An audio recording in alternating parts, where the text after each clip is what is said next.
Halo teman-teman. Sebelum video ini dimulai, saya akan memperkenalkan diri saya terlebih dahulu. Perkenalkan, nama saya Muhammad Ridwan Agung Pratama dari kelas 10 Otomasi Industri di SMK Negeri 1 Batam. Video ini merupakan pelajaran simulasi dan komunikasi digital, materi tentang tahapan pasca produksi. Nah, apa itu tahapan pasca produksi? Jawabannya adalah seperti ini. Tahapan ini dilakukan setelah tahap produksi film atau video selesai dilakukan.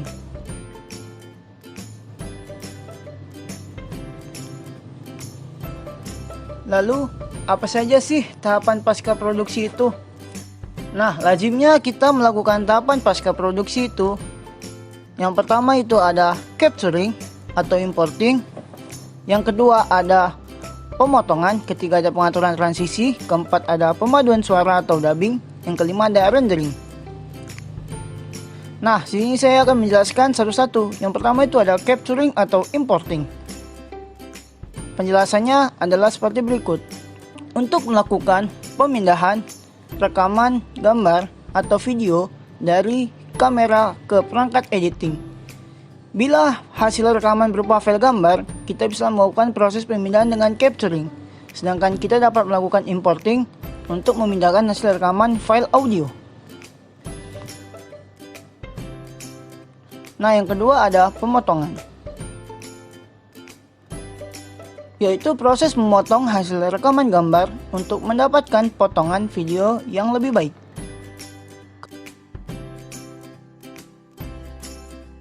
Kemudian selanjutnya ada pengaturan transisi,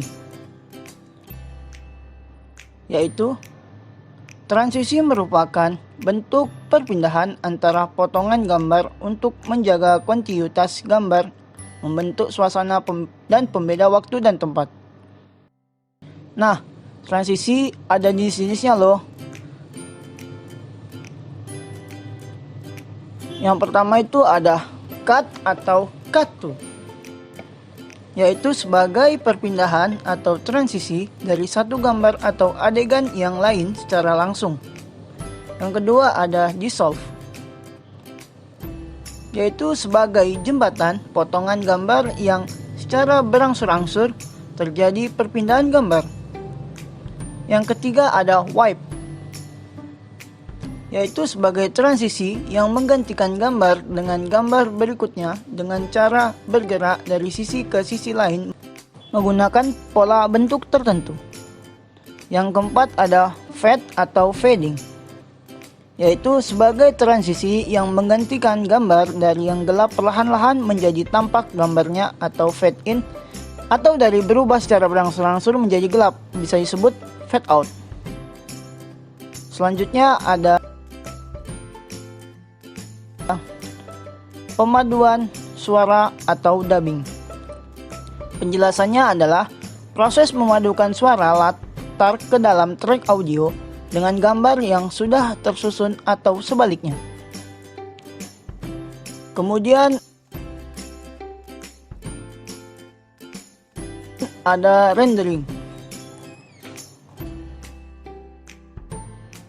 yaitu proses akhir penyatuan hasil editing menjadi satu kesatuan video yang utuh. Nah, kurang lebih seperti itu materi tentang tahapan pasca produksi. Selanjutnya kita menuju ke macam-macam software editing. Perlu kalian ketahui, software editing ini ada dua macam, yaitu ada open source dan yang kedua ada closed source. Perbedaannya adalah open source itu gratis dan closed source itu berbayar. Nah, yang pertama ini ada macam-macam software editing open source. Nah, yang pertama ada OpenShoot, kedua ada Blender Video Sequence Editor, ketiga ada Kdenlive, keempat ada Flowblade, kelima ada Avidemux, 6 Vidcutter, 7 Live, dan 8 Natron. dan ini semua gratis. Selanjutnya itu ada software editing closed source. Yang pertama ada Adobe Premiere Pro, kedua ada AVS Video Editor, ketiga ada Camtasia, keempat ada Corel Video Studio, dan kelima ada Sony Vegas Pro.